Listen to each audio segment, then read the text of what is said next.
Okay, cricket now, and Sri Lanka have stunned defending champions India by chasing down 322 in the ICC Champions Trophy 2017 Group B tie at London's Kennington Oval last night. Openers Lloyd Sharma and Shekhar Dhawan laid down a solid platform for India with their second successive 100-plus stand after the Lankans asked India to bat first. Rohit fell for 78, but Dhawan went on to score his 10th ODI century and a record equaling third at the Champions Trophy. The final impetus was provided by former captain MS Dhoni with 63 of 52 balls as India finished with a healthy 321 for 6. Sri Lanka lost Niroshan Dickwella early on, but a spirited 159-run stand between Danushka Gunatilaka and Kusal Mendes put them on course in the run chase. Both lost their wickets to run-outs, but captain Angelo Matthews and Kusal Pereira kept the Lankans in the hunt. Matthews stayed till the end with a calm, unbeaten half-century, while Asela Gunaratna finished any Indian hopes off with a cameo to take Sri Lanka home to a famous win and keep them alive in the Champions Trophy.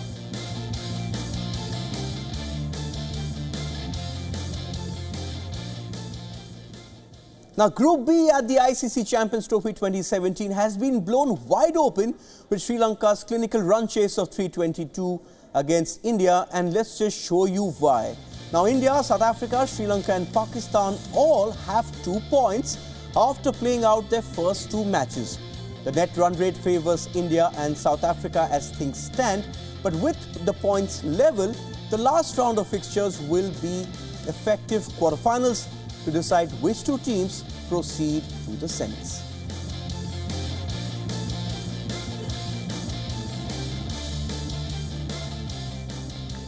I personally thought that we had enough on the board halfway, during the break, and then I think our bowlers also bowled decently well. I mean, if batsmen come out and play like that and everyone plays well, then you have to give credit to the opposition as well. We're not invincible, we're playing against other sides who are also champion sides, and I've mentioned this before, it's Champions Trophy, you've got top 8 teams in the world, there's no guarantees that someone can't beat the other, and exactly what I said before the game, it doesn't mean that we necessarily, yes, when you lose games of cricket, you will find negatives, throughout the game.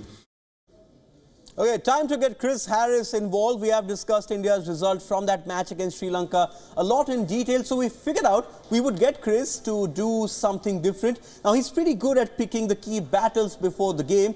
This is Chris Harris's report card from the game last night. Okay, so Chris, you've gone through all the numbers. So let's start with the Indians and let's start with Shekhar Dhawan. How would you rate his performance? Well, obviously Shekhar Dhawan, brilliant 100. You can't fault his performance. I also thought on top of his brilliant 100, he also fielded pretty well on the boundary. So he gets a 10 out of 10 for me. Okay. Simple as that. Okay, and this is Rohit Sharma coming up on our screens. You've given him 9 out of 10. Yep. A great partnership with Shekhar Dhawan, 138, got them off to a great start, their normal platform, so he was also brilliant, also some good fielding, so didn't quite get 10 out of 10, but very, very close. Yes, Rohit Sharma, 9 out of 10 for Chris Harris. We've already discussed the perfect 10 for Shekhar Dhawan. Let's move on and look at the next one. The next one has to be Virat Kohli. Tried to mend things away with his bowling, but getting a duck, and you've given him 5. Yeah, obviously a duck, but I thought he captained the side very well. He did things a little bit different, brought himself onto bowl. Didn't get the wicket himself, but formed the run out. So I thought he tried everything he could as captain. He always fields well, and I said there was a run out off his bowling, so I think he deserved 5. And I think he admitted as well that India do not need to change their game plan. They should stick to the way they play. But Yuvraj Singh's knock, a pretty sedate one by his exalted standards, pulled him down, and you've gone with just 1. Yuvi won't like that. No, he won't. And it's a wee bit tough. But I thought he was the one in their batting lineup that just held them back a little bit. He scored 7 off 18 balls, which was very unlike him. And I would have liked to have seen, in that situation with a great start, him be a little bit more aggressive. And the reason he got 1 and probably not 2 or 3 was he didn't field very well either. Okay, what about this man? Captain, fantastic, Mr. Cool of Indian cricket, loves the Sri Lankan attack, and you've given him 9 out of 10 for that 63. Yep, very close to 10 out of 10 again, but just short. 9 out of 10, a great mark. Obviously batted superbly, 63 off 52, as he always does, finished off the innings, and I thought he kept pretty tightly as well. Okay, let's look at the next one. My producer is just going to get that up on our screens. This is Hardik Pandya. Not a very good game for Hardik Pandya. Cricket is a great leveller. Yeah, no, didn't have a great game. Didn't really perform much with the bat. 9 off 5 balls and didn't bowl particularly well either. He's always good in the field, so for that reason he gets 3 out of 10. Okay, let's quickly move on and let's see what we have coming up next. Let's quickly go through Kedar Jadhav. Bowled decently, got some crucial runs, but a couple of fielding mishaps for him. Yeah, would have scored higher, probably 8 out of 10, possibly even 9, because he finished off the innings brilliantly with that 25, I think only off, 13 balls. But he once again missed a couple of balls on the boundary, actually went for 4. So he probably lost a few points because of that. Okay, quickly let's move on then. Let's see what's coming up on our screens. Ravindra Jadeja. Now this one is probably where India hurt a lot last night. Yeah, well, he's such a consistent performer. 6 overs 52, you don't see that from Jadeja very rarely. But I think your hats have to go off to the Sri Lankan batsmen because they went after him, played some aggressive shots. So hence the reason only 2 out of 10, unfortunately for him in this game. Yes, and that's why I said cricket's a great leveler. Let's move on. Let's look at the Indian bowling now.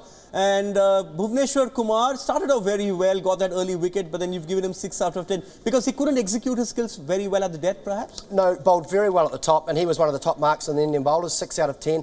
Mind you, all the bowlers in the whole game didn't get great marks. He was great at the top, got that vital breakthrough of Dick Weller. I just thought he let himself down a little bit at the end. He was a little bit expensive when India really needed him to be tight, and that's part of the reason he's been picked. Okay, let's look at the next one, and this is going to continue. The bowlers, Umesh Yadav, 9.4 overs for 67, leaked a lot of runs, you've given him 4. And let's quickly take the other one as well. I think you've just got Jasprit Bumrah to come up on our screens, and you can tell us what you've given him and why. Yeah, Bumrah 6 out of 10, once again, a bit like Kumar. I thought he was one of the pick of the bowlers, or he was the pick of the Indian bowlers, 10 off 52. And the only reason he didn't get slightly higher, because he only went for 5.2, was he didn't get any wickets. Okay, that's Chris Harris then, telling us how it was. And it isn't often that Virat Kohli comes out after defeat and says, we played well, sadly we couldn't get the job done. Thank you, Chris, for that report card. So this is something we should do more often with you, key battles and the report card.